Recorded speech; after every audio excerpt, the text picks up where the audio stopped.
What is up? Coach Emma here, and welcome back to the Fit Habit Life podcast, where we cut through the noise, talk real health and fitness, sustainable fat loss, and habits that actually work. And on today's episode, I'm going to be talking about how to raise your testosterone levels naturally.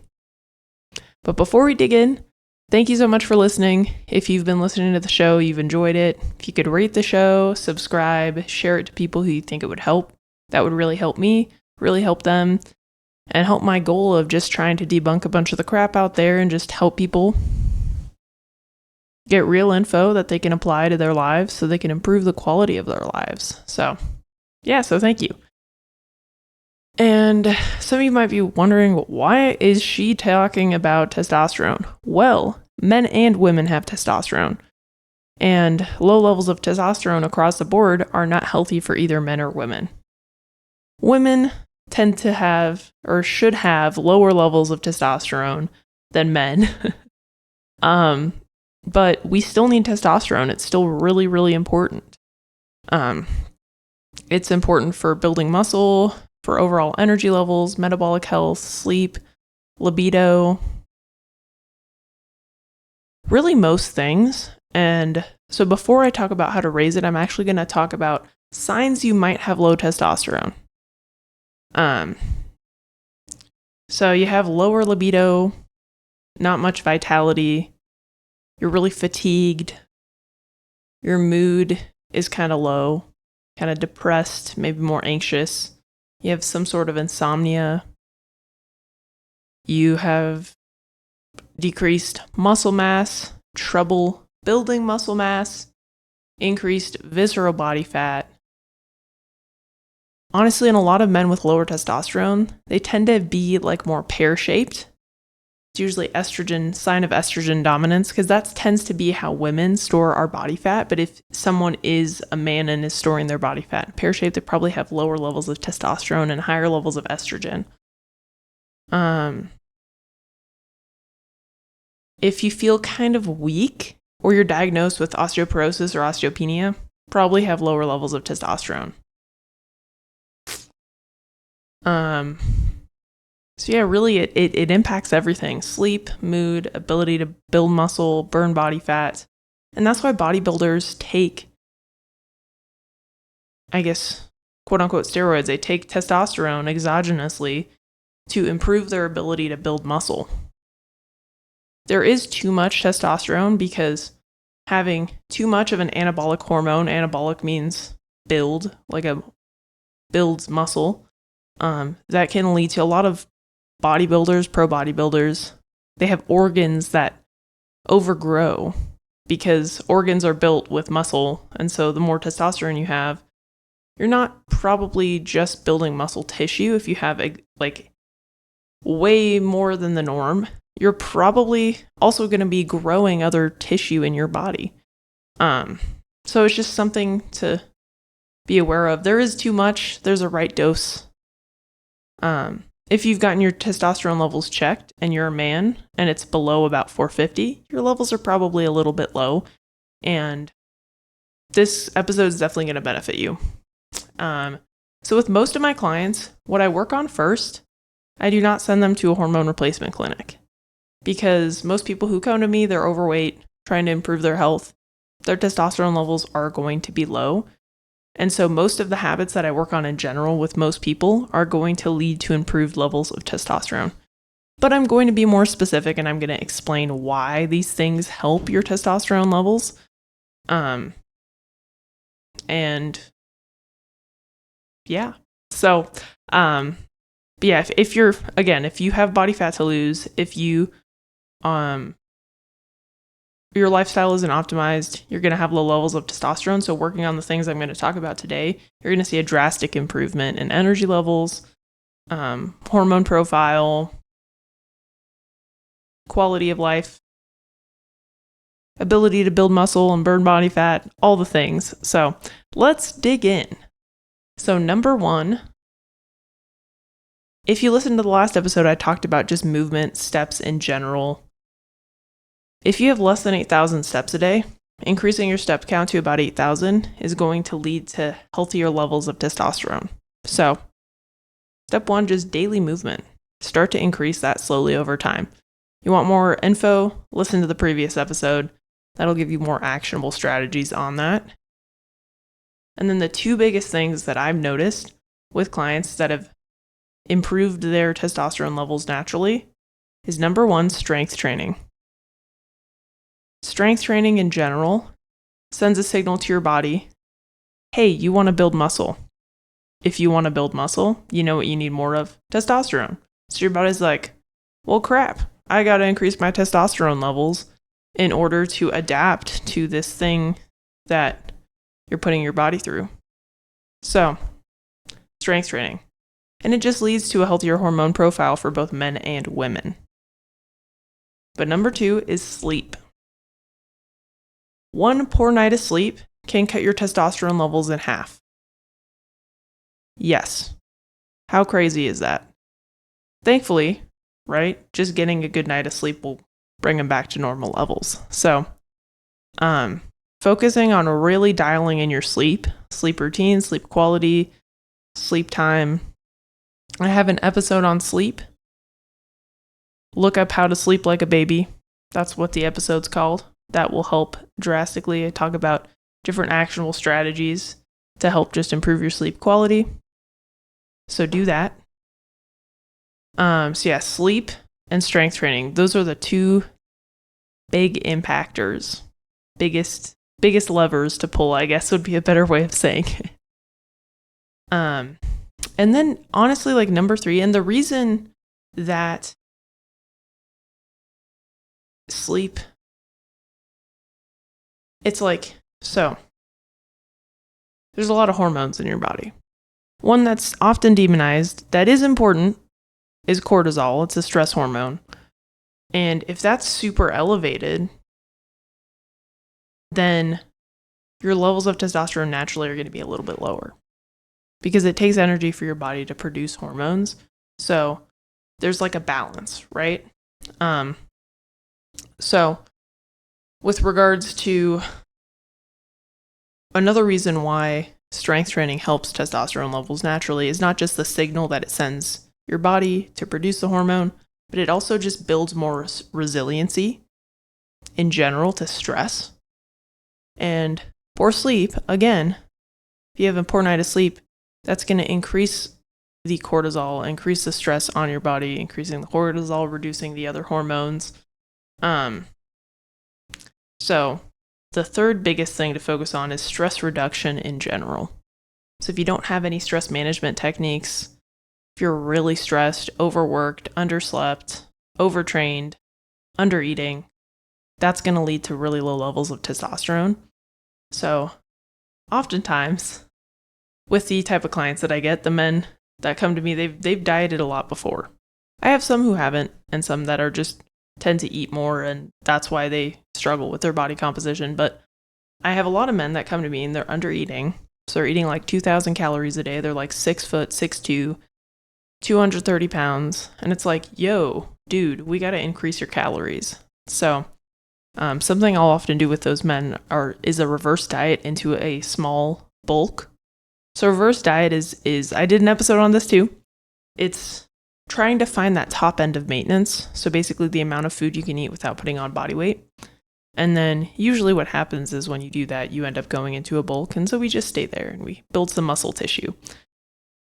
Building the muscle tissue will improve your testosterone levels, but it'll also reduce the stress. Like eating enough will reduce external stressors on the body. Well, I guess that is a physiological stressor, but our body can only handle so much stress. So if your work life is crazy, you got stuff at home, you're overtraining, undereating, I can't really, as a coach, affect the work part of things. I can say, hey, maybe you get another job or maybe you offload some of those responsibilities, but I can't really change that. Same with the home life. We can talk about things like, hey, maybe you should have a conversation with this person that you're struggling with, but I can't impact it. But nutrition and training, I can impact. And so usually increasing the calories, improved energy levels, improved sleep, improved body composition, improve levels of testosterone. So, but this is a caveat, right? If you're not underfueling, do not do this. If you're overfueling and you're overweight, that's a stress on the body.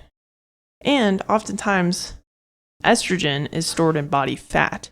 So people who are overweight, they just have lower levels of testosterone, generally speaking. So, because that's a stress on the body. So, reducing your body fat percentage, reducing the amount of body fat you have on your frame, that's going to improve your levels of testosterone. But back to the stress thing. Well, I guess that is a stressor too. Just in general, right? Overtraining is a stressor. The clients that I have that do or used to do like high intensity cardio or long endurance bouts of exercise, they tend to have lower levels of testosterone naturally, because that's very stressful. And cardio does not send a signal to build muscle. It sends a signal for your body to adapt to this cardiovascular output, which usually your body wants less mass, so it's more effective and efficient at doing the cardio. That's what I've noticed.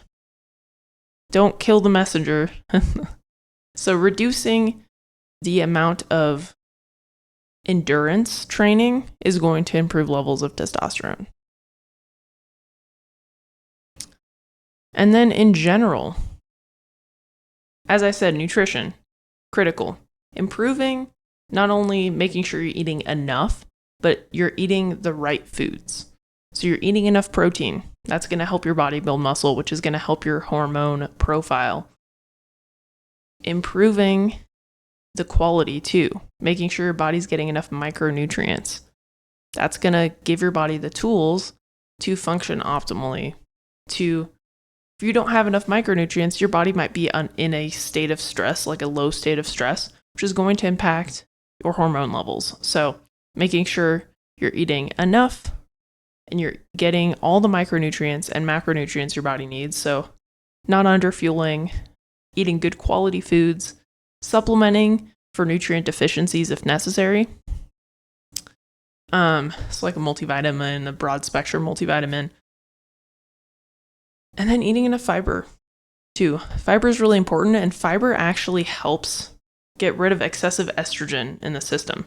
So if you have too high levels of estrogen as a man, even if you have testosterone that's in range, you're going to get symptoms of lower testosterone because you have more of the female hormone profile going on there.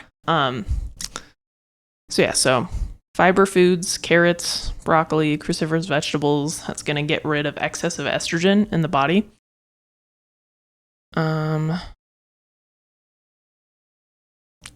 Improving that. And then something that isn't as commonly talked about, and this is why my program's structured this way. So first, right, we're working on those foundational habits, the things I just talked about now.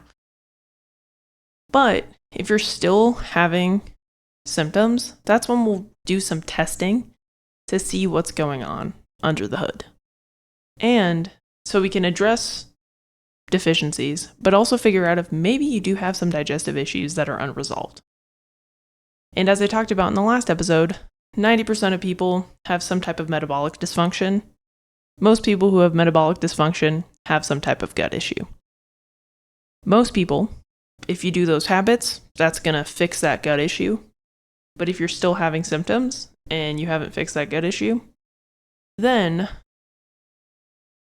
we need to fix that gut issue, because your digestive health impacts your hormone levels, because it impacts your ability to assimilate and utilize the nutrients you're consuming, which impact your metabolism, your hormones, your energy levels, your sleep quality, all the things which impact your training, your body composition, which impact your hormones. It's like kind of this cycle, this loop, this circle. Everything affects everything. So first step, foundational habits. That'll improve your digestion and hormones.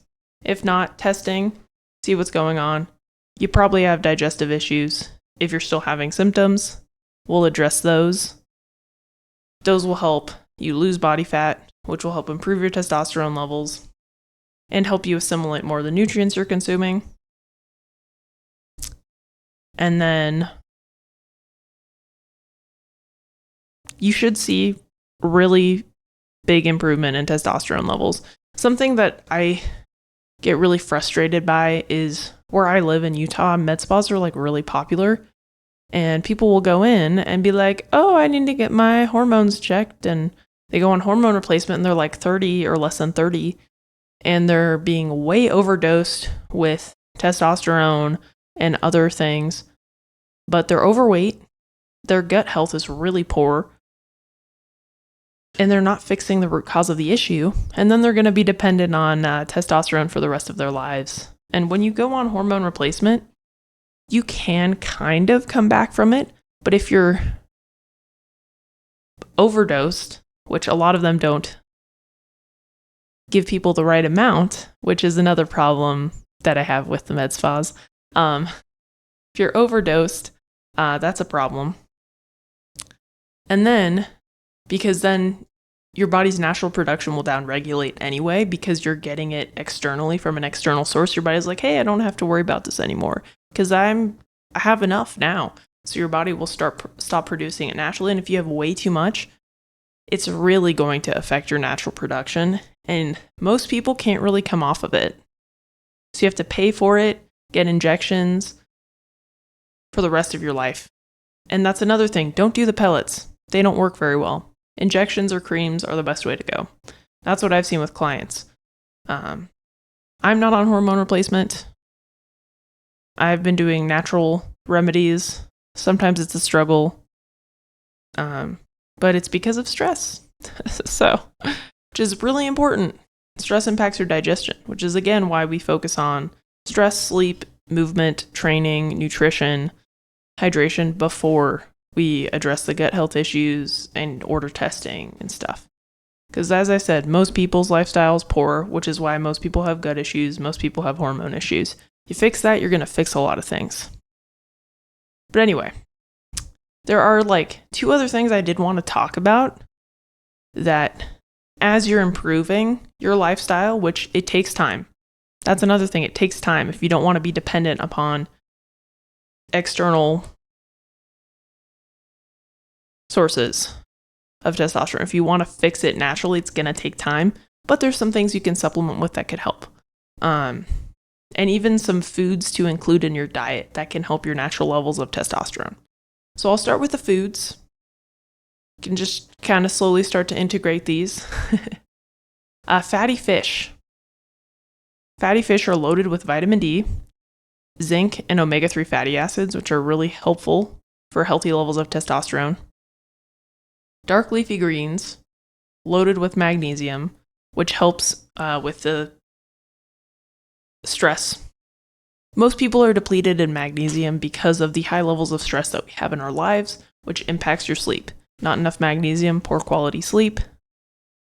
Also, we need magnesium for a lot of other things like muscle contractions and but stress depletes magnesium. So, including dark leafy greens are going to help. Cocoa powder and cacao nibs are high in magnesiums and antioxidants, which are very beneficial. Avocados, loaded with healthy fats, magnesium, and boron. Eggs, loaded with healthy fats, proteins, and selenium, which is important for testosterone production. Berries, cherries, and pomegranates, loaded with antioxidants, which help protect testosterone producing cells from damage. Then shellfish, oysters specifically, are loaded with zinc, selenium, and omega-3 fatty acids. So try to integrate some of these foods into your diet as you're doing the other things too. They're only going to help, they're not going to hurt. And all of these foods just in general are good for you. I don't like shellfish personally, but all the other stuff is delicious. So, but yes, so then supplements. And again, I talk about these last because the other things are going to move the needle the furthest, but these might help during that process. As you're trying to improve it, you might notice that they benefit you slightly if you have pretty low levels of testosterone right now. in general, vitamin D, most people need a supplement with it. Getting that to an optimal range is going to improve your mood, improve your hormone profile. So that should be taken daily. And then specifically, if you're struggling with testosterone, Shilajit, I'm trying to, I don't even know how to describe it. It's like a tar. I looked it up because I couldn't. It's like a tar-like resin that's found in rocks in the Himalayas. And it's got a lot of minerals. And it has shown to help raise levels of testosterone and fertility. But so there's some companies that make supplements. You just want to make sure they're third-party tested and GMP certified. I don't supplement with it. So I've found one that my husband supplemented with for a bit on Amazon. Nutricost, Thorne, Nutridyne. Those are 3 great supplement brands. Legion Athletics is really great too. They have the best protein powders, in my opinion. Yeah, those are things. So Shilajit and vitamin D you can take daily. Then I'd run a 60-day protocol on going on and off with ashwagandha. Ashwagandha is an adaptogen, and it helps lower levels of stress, which, as I said, stress impacts your hormone profile. So that's why it helps usually improve sleep quality, reduce stressors, so that you get better quality sleep, better hormone profile. And zinc. Zinc is super beneficial as well. And that's something you can take daily. If you're taking a quality multivitamin, I recommend Thorne or Nutridyne for one of those. Probably has zinc in it. Probably has boron, which is also beneficial. And so ashwagandha, and sometimes men's multivitamins do have ashwagandha in it to help with testosterone levels, so double check that. And usually there's vitamin D, but not an efficacious dosage. So you usually recommend about 5,000 a day for most people, especially with the winter coming. It's just something to start supplementing with. But anyway, that's all I got for today for testosterone. If you have any personal questions about this, hit me up on Instagram. I've helped a lot of men with this specifically. So I'd be more than happy to help. And if you'd like, I have this metabolic quiz. It can kind of give you insight to what might be the biggest rock for you to start focusing on right now to help improve your hormone profile, testosterone, energy levels, and just overall metabolic health. You can click the link below. And if this was helpful, please rate the show, share it, and subscribe. Just helps me get in front of more people, helps me help more people. But anyway, that's all for today. So thank you for listening, and I'll catch you guys on the next one. Peace.